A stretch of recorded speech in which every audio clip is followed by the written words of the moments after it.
भाइयों बहनों, 2014 में छत्तीसगढ़ ने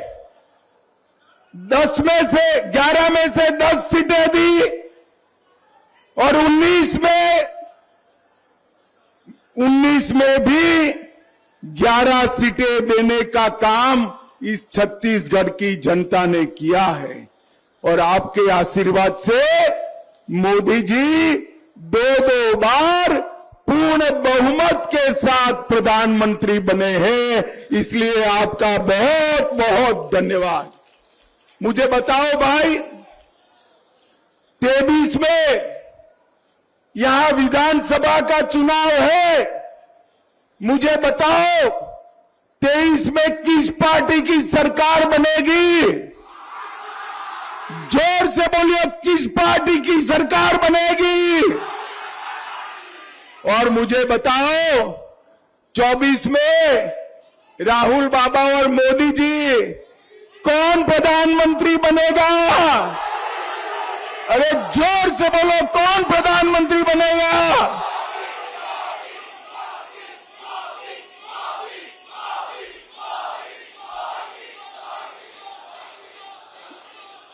मेरे साथ बोलो, भारत माता की। मित्रों, ये 9 साल के अंदर मोदी जी ने ढेर सारा परिवर्तन किया है।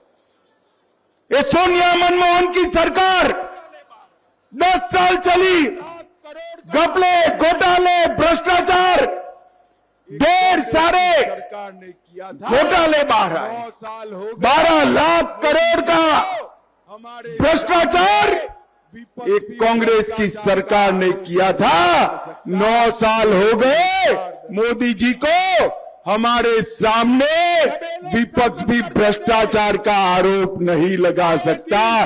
मोदी जी ने पारदर्शी सरकार चलाई। घटनाएं होती थी।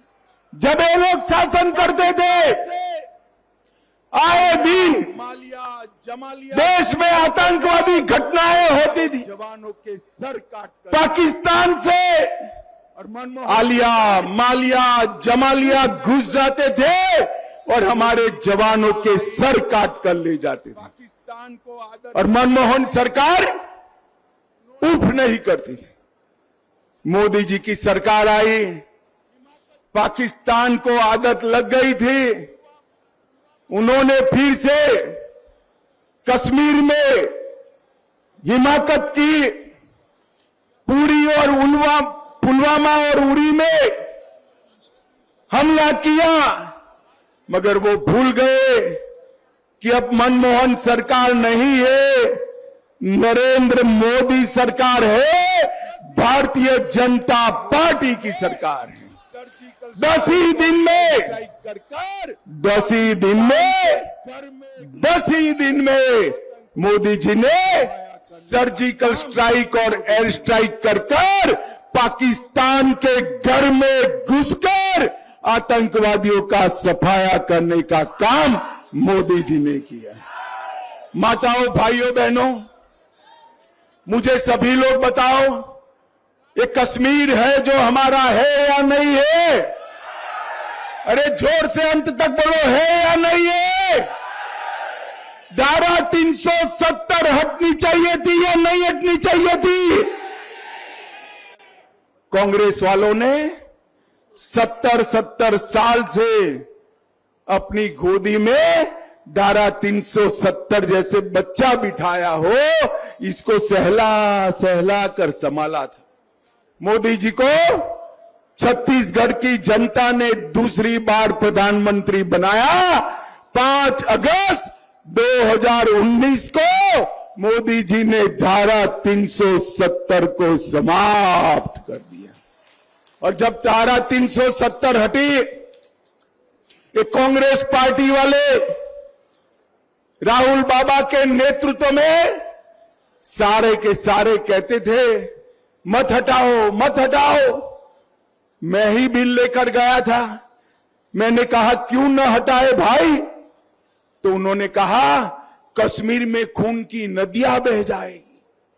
राहुल बाबा, धारा 370 हट गई, खून की नदियां छोड़िए, कंकर चलाने की किसी की हिम्मत नहीं हुई है। कंकर चलाने मोदी जी ने ये 9 साल के अंदर देश को सुरक्षित करने का काम किया है। नरेंद्र मोदी जी के 9 साल भारत गौरव के 9 साल हैं। मोदी जी के 9 साल गरीब कल्याण के 9 साल हैं और मोदी जी के 9 साल भारत उत्कर्ष के 9 साल हैं। इस 9 साल में गरीब कल्याण के लिए मोदी जी ने ढेर सारे काम किए। हर गरीब के घर में गैस का सिलेंडर, हर गरीब के घर में नल से जल, हर गरीब के घर में शौचालय, हर गरीब के घर में बिजली, हर गरीब को घर, हर गरीब को 5 लाख तक की सभी सुविधाएं और स्वास्थ्य की ऑपरेशन तक की सुविधाएं और हर गरीब को 5 किलो अनाज मुफ्त में देने का काम नरेंद्र मोदी जी ने किया है। मुझे बताओ दुर्ग वालों, आप सभी का कोरोना का दोनों टीका लगा है या नहीं लगा है? अरे ऐसे नहीं, हाथ ऊपर कर कर बताओ लगा है ना? किसी को 25 पैसा भी देना पड़ा है क्या? मोदी जी ने 130 करोड़ की आबादी को कोरोना का दोनों टीका लगाकर कोरोना से सुरक्षित करने का काम नरेंद्र मोदी जी ने किया है। मित्रों, नरेंद्र मोदी जी ने किया। मित्रों, ये राम का नैनियाल है। मुझे बताओ, प्रभु श्री राम का मंदिर कश्मीर में, अरे अयोध्या में बनना चाहिए या नहीं बनना चाहिए? अरे जोर से बोलो, बनना चाहिए या नहीं बनना चाहिए? 70 साल से बाबर ने जब से तोड़ा, एक कांग्रेस राम मंदिर को लटका रही थी, भटका रही थी, अटका रही थी। मोदी जी ने एक दिन सुबह जाकर राम मंदिर का भूमि पूजन कर दिया।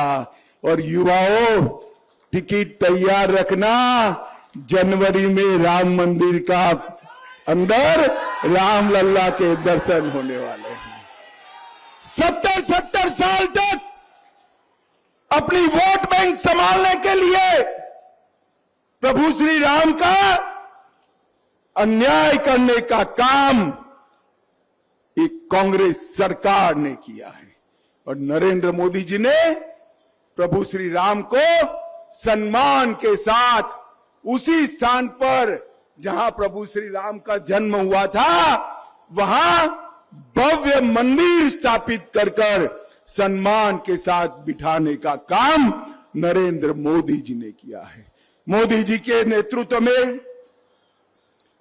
भारत 11वें नंबर से 5वें नंबर की अर्थव्यवस्था बना।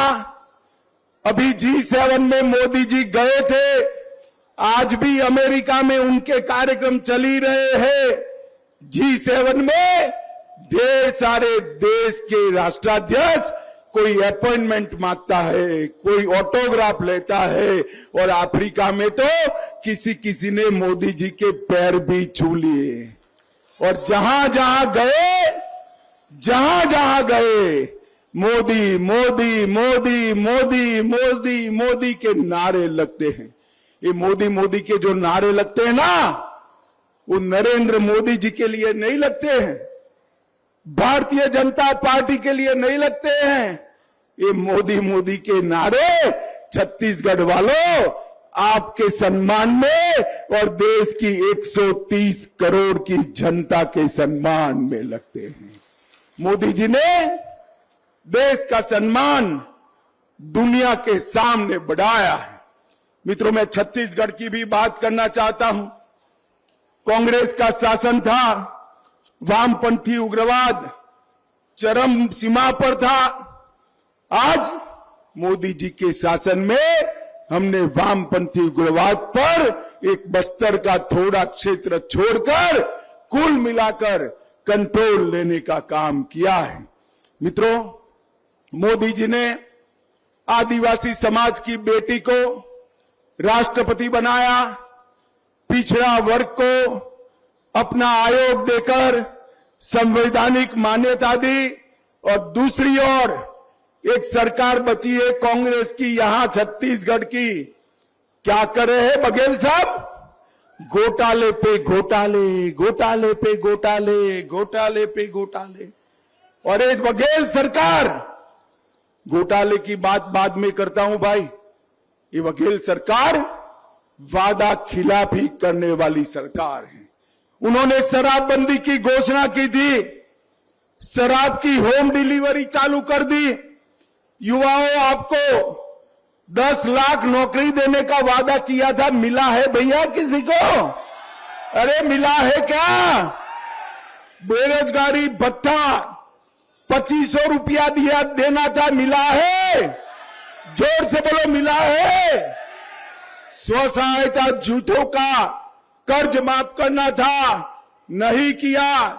रेडी टू ईट बनाने वाली 22,000 बहनों की नौकरी चली गई। बुजुर्ग माताओं को वृद्धा पेंशन अब नहीं पहुंच रहा है समय पर, और प्रदेश में 1.5 लाख करोड़ का कर्जा भी कर दिया है। इसके साथ साथ हमारे चावल वाले बाबा रमन सिंह जी जब मुख्यमंत्री थे, तेंदुपत्ता का रेट और पैसा दोनों मिल जाता था। आज लगभग तेंदुपत्ता का 500 करोड़ रुपया गरीब आदिवासियों का बकाया है। बघेल साहब, आपको शर्म आनी चाहिए। आपने इतने वादा खिलाफी की है कि छत्तीसगढ़ की जनता चुनाव का ही राह देख रही है। चुनाव आते ही आपकी कुर्सी पलटना तय है, फिर से भारतीय जनता पार्टी की सरकार। ये सरकार ने ढेर सारे घोटाले किए। शराब घोटाला 2000 करोड़, कोयला घोटाला परिवहन का 500 करोड़, गरीब अन्न योजना में 5000 करोड़ के घोटाले का आरोप, गोठान घोटाला 1300 करोड़ का आरोप, पब्लिक सर्विस कमीशन का घोटाला, लाखों लोगों से नौकरी के सामने पैसे मांगे गए। कोरोना सेस लगाया मगर खर्च नहीं किया, और डिस्ट्रिक्ट मिनरल फंड में से भी लगभग 700 करोड़ रुपया के घोटाले के आरोप प्रदेश अध्यक्ष कांग्रेस स्वयं कर रहे हैं। माताओं, भाइयों, बहनों, मुझे बताओ, इतने घोटाले करने वाली सरकार को फिर से चुनना चाहिए क्या? अरे जोर से बोलो, चुनना चाहिए। ये सरकार हर मोर्चे पर फेल गई। आदिवासी इलाकों में हजारों बच्चे इलाज के अभाव में मारे गए हैं। 13,000 से ज्यादा नवजात शिशु मारे गए। संरक्षित पंडो जनजाति के सैकड़ों लोग कुपोषण का शिकार बने, और इसके साथ साथ 1000 किसानों ने आत्महत्या की है। बघेल जी, आपको शर्म आनी चाहिए, शर्म। 5000 से ज्यादा बलात्कार इस छोटे से प्रदेश में हुए हैं। और मित्रों, ये चावल का यश ले रहे हैं। आज मैं आपको बताना चाहता हूं, मोदी जी ने लगभग 61 लाख टन चावल, मतलब 92 लाख मैट्रिक टन धान खरीदने का काम किया है, और 74,000 करोड़ रुपया, 74,000 करोड़ रुपया नरेंद्र मोदी जी ने भेजा है। और ये कह रहे हैं मैं चावल खरीदता हूं। मित्रों, मोदी जी ने 74,000 करोड़ रुपया किसानों के बैंक अकाउंट में भेजा है। कितना भेजा है, जरा जोर से बोलो। जोर से बोलो कितना। और ये छत्तीसगढ़ सरकार ने कितना दिया? 12,600 करोड़ रुपया। मुझे बताओ भाई, 74,000 करोड़ ज्यादा है या 12,000 करोड़ रुपया? जोर से बोलो। तो किसने किसानों का चावल खरीदा? नरेंद्र मोदी सरकार ने खरीदा है। ये झूठ बघेल जी बोलना बंद करे। 90% पैसा नरेंद्र मोदी सरकार ने दिया है। 92 लाख टन धान नरेंद्र मोदी सरकार ने खड़ा है। और ये पूरा जो सिस्टम है ना, जिसके आधार पर आप कूद करते हो, ये पूरा धान खरीदी का सिस्टम हमारे रमन सिंह जी ने बनाया है। मित्रों, रमन सिंह जी ने बनाया है। मित्रों, इस छत्तीसगढ़ को भारतीय जनता पार्टी ने बनाया था। अटल जी की सरकार थी, तब छत्तीसगढ़ बनाया गया। और फिर छत्तीसगढ़ को बीमारू राज्य से अच्छे राज्य में बदलने का काम भी 15 साल तक हमारे रमन सिंह जी ने किया है। और आगे पर भी छत्तीसगढ़ को हम आगे बढ़ाएंगे। मित्रों, कांग्रेस वाले बहुत ढोल पीटते हैं। मैं आज मुख्यमंत्री से पूछने आया हूं, 10 साल तक आपकी सरकार थी, सोनिया मनमोहन की सरकार थी केंद्र में, 10 साल तक कितना रुपया भेजा? सिर्फ 74,000 करोड़ रुपया यूपीए सरकार ने भेजा। और 74,000 करोड़ रुपया की जगह नरेंद्र मोदी जी ने लगभग 3 लाख करोड़ रुपया 9 साल में भेजा है। 9 साल में। और ये सारा पैसा आज बघेल सरकार भ्रष्टाचार की भेंट बनाई है। नरेंद्र मोदी सरकार ने 38 लाख किसानों को 6,000 रुपया प्रति साल दिया। जल जीवन मिशन में 24 लाख माताओं को पानी का कनेक्शन दिया। 1.8 करोड़ लाभार्थियों को 5 लाख तक का पूरा स्वास्थ्य का खर्चा फ्री ऑफ कॉस्ट मुफ्त कर दिया। और इसके साथ साथ 38 लाख बहनों को शौचालय बना कर दिया। 52 लाख परिवारों को मुफ्त में 5 किलो अनाज हर महीना भेज रहे हैं। 6 लाख माताओं को गैस का कनेक्शन दिया। और इसके साथ साथ आईआईटी भिलाई में देने का काम भी नरेंद्र मोदी सरकार ने किया।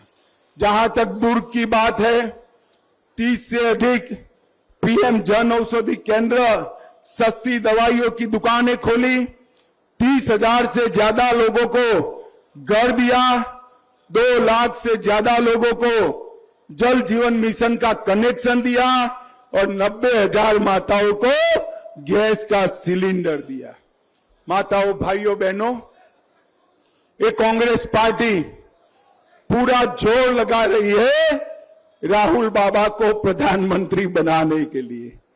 मैं देश भर में, पूरे देश भर में दौरा कर रहा हूं। ये 17वां राज्य है मेरा। जहां जहां जाता हूं मैं हर जगह पूछता हूं कि अगला प्रधानमंत्री कौन बनेगा। आपको भी पूछूंगा, जरा मीडिया से देश सुने ऐसे बताना। भैया बताओ, 2024 में इस देश का प्रधानमंत्री कौन बनेगा? जरा जोर से बोलो, कौन बनेगा? जरा जोर से बोलो, कौन बनेगा?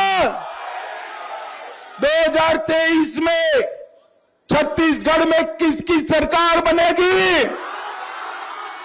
जोर से बोलो, किसकी सरकार बनेगी? छत्तीसगढ़ में पूर्ण बहुमत की सरकार बनाओगे? जोर से बोलो, हाथ उठाकर बनाओगे? कमल के निशान पर बटन दबाओगे? 24 में फिर से मोदी जी को प्रधानमंत्री बनाओगे? तो मेरे साथ दोनों हाथ उठाइए उठाइए दोनों हाथ, विजय के संकल्प की मुट्ठी बींचे और प्रचंड आवाज से बोलिए, भारत माता की, भारत माता की, भारत माता की, वंदे वंदे वंदे। आप सभी का बहुत बहुत धन्यवाद। नमस्कार।